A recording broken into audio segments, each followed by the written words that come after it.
Bienvenue amis vierges pour votre nouvelle guidance de cet hiver. Donc découvrons ensemble quelle sera votre énergie pour cette nouvelle saison. Donc pour ça on va débuter avec votre défi. Donc accrochez-vous. Non, ça va aller, tout va bien se passer. J'ai pris l'oracle du pouvoir personnel et la voici, elle tombe. Votre défi, suspense, vous avez... je suis perspicace. Ok. Et ça porte un peu l'énergie, enfin un peu, ça porte l'énergie de la tour. Donc, il y a peut-être un bouleversement ici pour cet hiver. Et votre défi, c'est quand même d'essayer de voir l'envers du décor. Si vous voulez, il y a quelque chose qui se trame. Moi, c'est un peu cette notion ici avec les toiles d'araignée, là. Vous voyez, il y a quelque chose qui est en train de se tisser. On vous invite à, je ne vais pas dire vous méfier, je ne ressens pas de méfiance pour l'instant, mais votre défi, c'est quand même d'essayer de voir plus loin que ce qui va vous être présenté. Si vous voulez, la situation, elle est plus profonde que ce que ça laissera paraître finalement. On vous invite à être perspicace. On va commencer du coup, enfin commencer, on a déjà commencé. Je vais installer quelques oracles, donc la première partie ce sera des oracles. Après on ira voir un petit peu plus concrètement ou non, en fait, soit je laisse parler le tarot, donc on aura une partie un peu plus globale, générale avec le tarot et le Lenormand, et dans un troisième temps, on aura la partie sentimentale. Hop, je ne sais plus, il y a l'oracle des esprits protecteurs, l'oracle lumière je crois, et l'oracle de Noé. Voilà. Et celui-ci c'est F. Corrigan, je ne sais plus. Ah, création, il y a magie de la création ou quelque chose comme ça, je ne sais plus. Ah, j'ai une mémoire de poisson rouge. Voilà. Des bouts d'amandes partout, je viens de manger une poignée d'amandes et j'ai laissé des miettes partout. Voilà, je suis un petit poussé. Donc c'est parti, amis vierges, on découvre votre énergie. N'oubliez pas, avant ça, de mettre un petit pouce si cette guidance vous plaît, de commenter, de liker, liker c'est un pouce en soi, de partager si vous pensez que cette guidance peut être utile à quelqu'un. Vous avez équilibre, ok, avec des petits poissons, créativité, et l'ermite, ah bah ça, pour les vierges, on est raccord. Retirez-vous pour vous ressourcer. Alors, voilà. Je ne sais pas vous, mais les vierges, enfin, ma fille est du signe de la Vierge, moi je suis ascendant Vierge, et perso, je pense qu'on vit notre best life quand on est en mode solo du ghetto dans la chambre. Enfin, moi je suis vraiment une ermite, hein, c'est incroyable. Donc en tout cas, retirez-vous pour vous ressourcer. Donc on voit que je pense que vous allez avoir besoin pour cet hiver, du coup, de vous replier. Est-ce que c'est pas aussi cette situation-là qui vous demande de la perspicacité? Je pense que du coup, avec l'équilibre, qui dit équilibre dit forcément déséquilibre, soit vous allez rétablir une situation déséquilibrée, en vous ressourçant, en vous écartant un peu du monde, etc. Et je pense que ce repli sera salutaire parce que ça va activer, éveiller et sublimer votre créativité. Qu'est-ce qu'on a ici? Oh, l'antidote, le pardon. Alors, désolée, j'ai super mal au poignet. Ah, je crois que je vais avoir un bleu. Je vous raconte ma vie, j'ai fait sport, les poids sont très lourds et du coup j'ai mal. Du coup, j'arrive plus à porter une minuscule carte. Non, je rigole. Allez, l'antidote qui nous parle de pardon. Il n'y a de pire poison que celui enfantant l'inertie. Pardonne le passé pour penser tes blessures et profite du mouvement de la vie. Demain t'attend avec joie.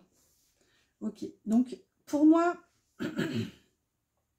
ce retrait, là, je vous dis, il va être salutaire dans tous les sens du terme parce que non seulement il va vous permettre de retrouver un équilibre, j'entends même exacerber votre créativité, ça va éveiller ça va ouvrir des nouvelles portes, c'est comme ça que je l'entends clairement, et en plus du coup ça va vous aider à poser un pardon sur une situation. Avec l'antidote ça nous parle clairement de guérison, hein, donc peut-être que vous allez comprendre les choses sous un angle différent, un aspect différent. Et c'est peut-être ça aussi qui vous demande de la perspicacité. Et c'est peut-être pour ça que ça porte l'énergie de la tour, parce qu'il y a probablement eu quelque chose de déstabilisant. C'est ce qu'on a ici aussi, du coup. Je vous disais, qui dit équilibre dit forcément déséquilibre précédent, quoi. Alors, voyons un petit peu plus loin avec le tarot, si j'arrive à attraper les cartes. Le tarot et le Lenormand. Donc j'ai pris le Mermaid Tarot. Je sais, j'ai un accent incroyable. Une catastrophe. Mais bon, tant pis, hein, c'est pas parce qu'on n'a pas l'accent qu'on peut pas parler anglais. Enfin, je parle anglais... Je parle pas anglais du tout, je veux dire, mais j'allais dire I speak English like a Spanish cow. Voilà, c'est une phrase que je sors à toutes les sauces. Mais bon, je comprends un peu parfois l'anglais, voilà, quand je regardais des séries sous-titrées dans ma jeunesse, là. Je comprends un peu, je le comprends plus que je n'arrive à le parler. Hein. Voilà, donc excusez mon accent, c'est le tarot des sirènes en français. Voilà, d'ailleurs il n'existe pas en français, c'est bien dommage. Enfin, je crois qu'il n'existe pas en français. Du coup, j'ajoute le Normand, donc c'est le petit Witchy, dans sa version auto-éditée. Et c'est parti, amis vierges, quelle est votre énergie? Donc là, concrètement, je laisse parler les cartes. Hein. Ça peut nous parler de la matière concrète avec du pentacle. Ça peut nous parler de votre état d'esprit avec de l'épée. Ça peut nous parler du cœur avec des coupes. Même s'il y aura une partie sentimentale juste après. Mais voilà, je me laisse porter par le tarot. On a un 6 de bâton. Cool. Ça, c'est cool. Avec l'énergie du yin, pardon. J'étais en train de me dire, est-ce que c'est yin, est-ce que c'est yang? Donc, l'énergie féminine, l'énergie du yin. Waouh, là, c'est magnifique parce que le 6 de bâton, c'est clairement l'énergie de la réussite, de la victoire. Et il y a une forme quand même de reconnaissance pour moi dans le 6 de bâton. On est reconnu par nos pairs, on est reconnu on est comme un peu validé. Enfin, non pas qu'on ait besoin de la validation extérieure, mais... ouais, il y a une forme de reconnaissance. Est-ce que c'est de nos efforts? Je ne sais pas. Enfin, et là, ce qu'on voit quand même avec le yin, moi, ça me parle de réception, le yin. C'est l'aspect féminin. Le yang, c'est le masculin, pour le coup. Le yang, c'est le faire. Et le yin, c'est le recevoir, je dirais. C'est l'intuition, etc. Donc, est-ce que vous n'allez pas, justement, recevoir... J'entends une compréhension, même si on n'est pas dans le mental ici, mais... recevoir quelque chose qui va vous permettre d'avancer, qui va vous permettre d'aller vers une réussite. Et c'est probablement un domaine créatif aussi, encore, parce qu'on avait tout à l'heure la créativité. Et ici, le feu c'est la passion, c'est tout ce qui nous anime. Bon, ça peut être aussi le corps. Comment? Ouais, c'est l'étincelle, le feu, c'est... ouais, la créativité, etc. Bref, j'ai fait le tour des mots-clés, je crois. Enfin, il y a une notion aussi, quelque chose... vous recevez une espèce de compréhension qui va vous aider à avancer, en fait. Ensuite, le 4 d'épée. Donc là, on est dans une phase de pause, un peu, de latence. On a besoin de prendre du temps pour soi. Oui, clairement, avec la lune ici. Donc, il y a peut-être une situation dans le mental, là où... vous n'y voyez pas encore clair et clairement, vous n'êtes pas décidé cet hiver à essayer de comprendre la chose. Là, vous vous dites clairement, bon, allez, enfin, je veux dire, on voit avec ce personnage dans son cercueil de verre, on dirait un peu Blanche-Neige d'ailleurs. D'ailleurs, elle semble assez hivernale, cette carte quand même, avec des tons froids. Vous hibernez, voilà. Ouais. Voilà, on peut le dire clairement, vous hibernez.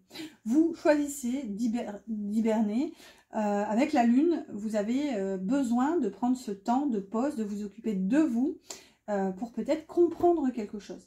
La lune aussi peut nous parler de reconnaissance. Il y a peut-être quelque chose ici. Ouais, je ressens comme une phase aussi d'étonnement pour vous. Comme si quelqu'un dans votre entourage allait vous comprendre, mais avec cette notion de enfin, elle a compris, il a compris, ou ça y est, je suis comprise ou compris. Enfin, il y a cette notion-là en fait. Pour terminer, nous avons un roi de bâton, ok, inversé par contre, un roi de bâton inversé. On va regarder la petite carte de Lenormand. Et les poissons. Ok. Bon, pour moi, ce que je vois, c'est que vous pourriez... c'est un peu étrange la phrase que j'entends, c'est éteindre le robinet. Avec le roi de bâton qui est inversé, c'est un refus pour moi, un refus d'accepter, un refus d'incarner cette posture de roi déjà, de roi de bâton. Peut-être parce que vous refusez d'assumer, entre guillemets, j'entends un peu la charge, le poids de vos passions, quel que soit le domaine, hein. On n'est pas forcément dans une passion amoureuse, sentimentale, quoique ici on a les poissons, ça peut nous parler d'abondance de sentiments, de profusion émotionnelle. Peut-être que ici vous ressentez beaucoup de choses, mais vous fermez la porte, vous dites... aussi, on est dans un roi, enfin, on est dans un roi, c'est bizarre à dire cette phrase, mais il y a un roi, donc ça peut parler de passer à l'action, mais il est à l'envers, donc peut-être que vous refusez ce passage à l'action malgré la profusion de sentiments, et aussi du coup bah, cette passion, voilà, ce corps qui s'anime. Ouais, vous refusez d'y donner suite en fait. Il y a un blocage là, clairement, on ne peut pas le nier. Après, les poissons peuvent aussi nous parler de dépenses. Donc peut-être aussi que... peut-être pour donner suite à une passion, on va en quelque sorte vous demander, ou il va vous être à un moment proposé de participer financièrement. Et là, je pense que vous allez freiner. Je ne sais pas s'il est bon d'y aller ou pas, mais en tout cas, vous allez être réticent à engager des finances dans cette situation. On va juste rajouter une carte pour savoir... Waouh, il dit une badouze. Hop, là et là. Donc je disais, une carte pour savoir quelle est un peu l'énergie de... S'il y a cette notion là d'engagement financier. Ok, merci. Ok, bon bah là... Clairement, on a le cavalier d'épée qui est tombé à l'envers, donc c'est non. Ici, c'est le tarot vous conseille de ne pas y aller et de bien réfléchir avant de foncer. Hein. Ici, on a un cavalier, donc là, clairement. Et encore derrière, on a un 5 de coupe, donc ça peut même nous parler de regret, de deuil, bon, même si on est dans le sentimental, mais voilà. À titre indicatif, hein, moi, c'est le tarot, je ne fais que traduire ce que je reçois, mais voilà, vous prenez si ça vous parle. Du coup, j'ai froid, pourtant j'ai un truc avec des manches, mais ça me déstabilise. Allez, on continue avec la partie sentimentale pour vous. Waouh. J'ai pris l'oracle de l'union sacrée. Ça, là, et voilà. Au dos, le cœur brisé, chagrin d'amour et peine de cœur. Et je complète avec une petite carte de l'oracle victorien, s'il vous plaît, pour nos amis vierges, pour cet hiver. Ok, c'est celle-ci qui me reste dans la main. Allons-y tout de suite, qu'est-ce que c'est? Oh, Tea Time. Ok, qui porte l'énergie de la lune. Pour un esprit apaisé, rien de tel qu'un petit congé. Les douceurs du corps sont aussi celles de l'âme. Fais une pause légèreté. Bon, ben clairement, voilà, je l'ai laissé ici. C'est ça. Vous êtes un peu dans cette énergie-là où vous avez besoin d'hiberner. Ouais, franchement, si je m'en souviens, j'essaierai de mettre ça en titre. Voilà, une phrase qui tourne autour de ça. Hein. Vous allez entrer en hibernation. Alors, côté cœur, on voit que vous avez besoin de prendre du temps. Ok, on a l'image qui parle d'apparence physique, de paraître et d'esthétique. L'amour en cage, amour non réciproque, sentiment d'abandon et solitude dans le couple. Donc, est-ce que vous vous sentez prisonnière, prisonnier d'un lien, d'un amour, d'une vision que vous avez de cet amour? Et la trilogie, toi, moi, nous, équilibre et respect des espaces.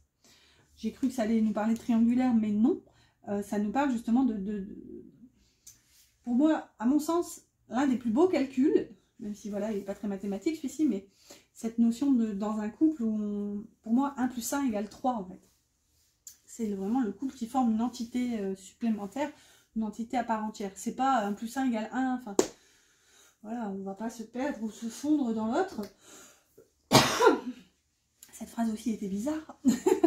Ici, quoi qu'il en soit avec l'image, il y a une notion, on a le mot-clé paraître, mais c'est la vision que vous avez de l'amour qui pour moi vous enferme. Parce que là, on voit qu'avec la trilogie, il y a une notion un peu de perfection. Je pense, dites-moi, si vous avez cette même vision du couple, que un couple c'est 1 + 1 = 3, il y a cette notion où voilà, chacun doit garder aussi son individualité, sa personnalité, et voilà, ça forme un tout supplémentaire. Donc voilà, pour moi, vous prenez conscience que vous avez une vision un peu fermée de la relation, d'une relation, hein, pas la relation, enfin, la relation avec un grand R, disons. Ouais, avec Tea Time, vous prenez du temps pour... pardon. Comment dire? Est-ce que ça va venir? En plus, j'arrête pas de tousser. Est-ce que c'est vous qui avez du mal à... Parce que là, j'ai le chakra de la gorge qui commence à gratter. Est-ce que c'est vous qui ne voulez pas entendre ça? Je pense que vous allez remettre en cause, en fait, littéralement, votre vision de l'amour. Et du coup, ça va vous demander de prendre un temps, en fait. Un temps pour remettre tout en perspective. C'est ça, et ça me refait penser à cette carte. Parce qu'on a perspicace. Là, moi, j'entends aussi perspective. Donc, voilà, il y a des choses à voir sous différents aspects. Est-ce que c'était clair? Je suis sûre que oui. Bon, je ne vous cache pas que je commence à fatiguer. J'ai sportivé toute la matinée. Allez, on prend un petit message de la personne de votre cœur. Qu'est-ce qu'elle aimerait vous dire, cette personne à laquelle vous pensez, que vous soyez en couple ou non, en communication ou non. Voilà, cette personne voudrait vous faire passer ce message. On a « Je me libère. Je suis en train de mettre ma vie en ordre et je me libère également du karma lié à certaines situations et à certaines personnes. Je ne veux plus d'entrave pour venir à toi et vivre notre amour. » Et regardez, je ne veux plus d'entrave, et là vous avez quand même l'amour en cage. Alors là, je ne sais pas si on est par accord là, mais si on est par accord, je ne sais pas ce que c'est. Hein. Bon, en tout cas, cette personne a envie de venir vers vous, et si elle était bloquée par le passé, et je pense que cet hiver, elle va travailler à se débloquer justement. Bon, on clôture cette guidance avec un petit message des anges pour vous. Un petit mot doux, un mot d'encouragement. N'oubliez pas mes petits pouces en parlant d'encouragement. N'hésitez pas à vous abonner. Et si vous avez besoin d'une guidance privée aussi, j'ai oublié de le dire, vous trouverez mon mail en barre d'infos. Voilà, tout est expliqué en soi, ou envoyez-moi un mail et je vous expliquerai. Voilà, c'est plus logique. Vous avez espace sacré. Nous, tes anges gardiens, t'entourons d'une lumière émeraude, rose et dorée. Oublie tes soucis et tes inquiétudes et entre dans l'espace sacré d'amour et de guérison. Voilà, bah clairement, je pense que c'est pour votre hibernation en fait. Vous êtes invité à rentrer dans votre coquille, dans votre cocon et à vous connecter avec cet espace sacré en fait. Oublie tes soucis et tes inquiétudes et entre dans l'espace sacré d'amour et de guérison. Waouh! Bah écoutez, si c'est pas magnifique, voilà, mi Vierge, je vous souhaite un excellent hiver tout doux, tout chaud. Et je vous dis à bientôt pour une prochaine guidance.